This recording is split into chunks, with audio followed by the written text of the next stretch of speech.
मुख्यमंत्री हेमंत सोरेन के विदेश दौरे से लौटने के बाद कई मंत्रियों ने उनके आवास पर जाकर उनसे मुलाकात की और इस मुलाकात में शिष्टाचार की मुलाकात भी बताई जा रही है। सीएम से मुलाकात के बाद उत्पाद मंत्री योगेंद्र प्रसाद ने कहा कि मुख्यमंत्री से मुलाकात कर उन्हें सफल विदेश दौरे के लिए बधाई दी।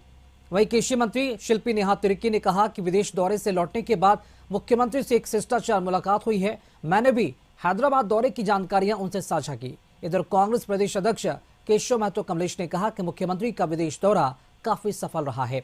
आने वाले दिनों में इसका असर भी देखने को मिलेगा। उनको हम लोगों ने, चूंकि कल हम लोग बाहर थे, नहीं यहाँ रांची में थे, तो आज हम लोग रांची में हैं, तो आकर के उनको सफल विदेश यात्रा के लिए, चूंकि यहाँ निवेश के लिए ही गए थे, इसलिए उन लोगों को हम लोगों ने बधाई दी है। कई मंत्री राजहित में है।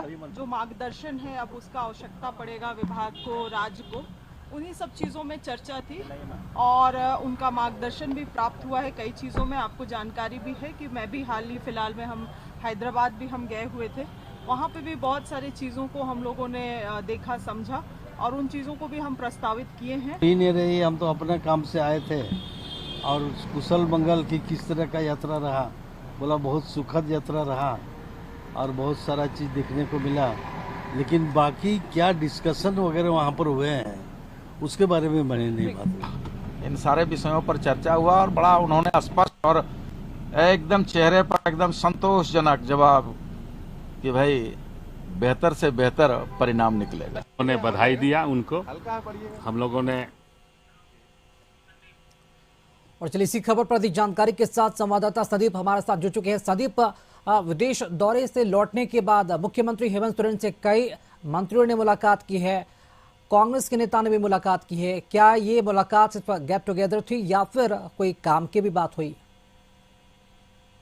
यदि आज की बात की जाए तो मुख्यमंत्री आवास में आज कैबिनेट के जो मंत्री थे वे पहुंचे थे और उसके अलावा कांग्रेस के भी कई नेता, प्रदेश अध्यक्ष केशव महतो कमलेश के अलावा राजेश ठाकुर और कई मंत्री पहुंचे थे। और मुख्यमंत्री जो विदेश दौरे पे गए थे स्वीडन और स्पेन, वहां से लौटने के बाद कह सकते हैं जो कैबिनेट के मंत्री हैं या फिर कांग्रेस के जो नेता थे वो उनसे औपचारिक मुलाकात के लिए मुख्यमंत्री आवास पहुंचे थे।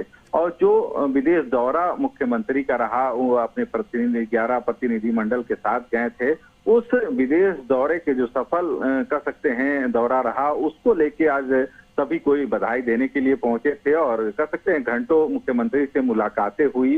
हालांकि इस बीच में जो विदेश दौरे में जो मुख्यमंत्री विभिन्न प्रतिनिधि मंडलों से वहां पे मुलाकात की और जो झारखंड में कैसे विदेशी निवेश को लाया जा सके, इन सभी चीजों पर मुख्यमंत्री ने विदेश स्वीडन और स्पेन में जो वार्ता की थी, उन सब चीजों की जो जानकारी भी कह सकते हैं अपना जो साझा, उन चीजों को साझा करते हुए नजर आए। हालांकि जितने भी कैबिनेट के मंत्री थे या कांग्रेस के जो नेता पहुंचे थे, उनका कहना था कि जो मुख्यमंत्री का विदेश दौरा था वह काफी सफल रहा है और आने वाले दिनों में इसका जरूर फायदा देखने को मिलेगा।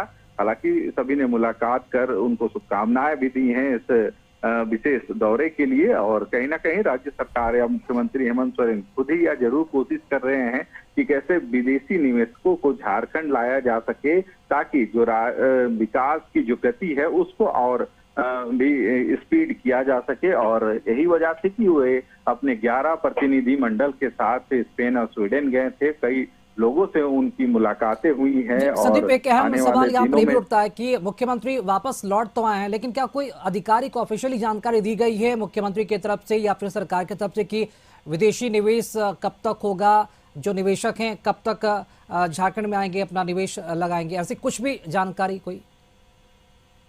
मैं बताना चाहूंगा, इस विदेश दौरे के बाद जो प्रतिनिधि मंडल इसमें मुख्यमंत्री के अलावा शामिल हुए थे, वे 5 मई को सूचना भवन में आधिकारिक तौर पर प्रेस कॉन्फ्रेंस करने वाले हैं।